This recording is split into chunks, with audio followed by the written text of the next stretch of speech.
to social media, and our next guest would certainly agree. He says that a message he tweeted some 3.5 years ago saved his life literally. It is an amazing story. Joining us via Skype from Minneapolis is Chris. Hi, Chris. So glad that you are alive and well and able to share your story. Tell us what you did 3.5 years ago.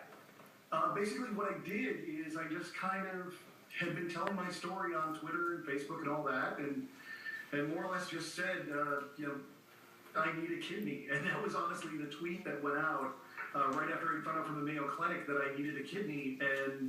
And before I could do anything, people had started long lists of blood types and all that, volunteering to donate a kidney.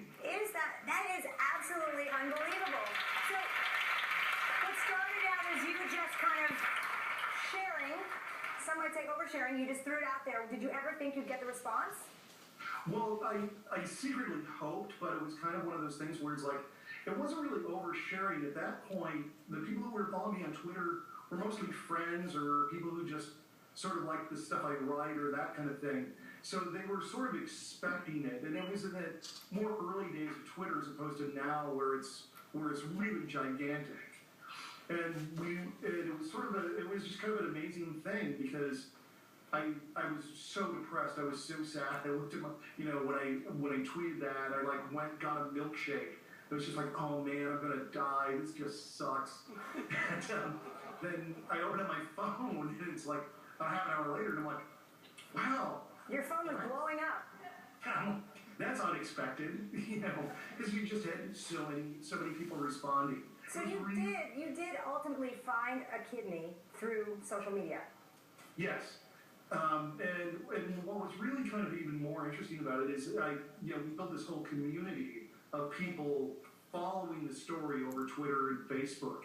And so that really by the time I said that I needed a kidney, a lot of people knew that I was pretty sick, and I just kind of told the whole experience. Amazing. And you are well now? You are completely healthy? I'm 2.5 years out from the transplant, and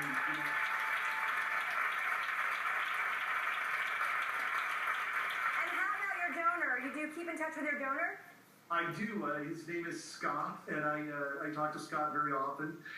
My wife's a hairdresser, and he gets free haircuts for life. That was part of the trip. Wow. Not a bad deal. Well, Chris, I thank you so much for joining us. It's really a pleasure to hear your story. The power of social media. Unbelievable. When we come back, a college counselor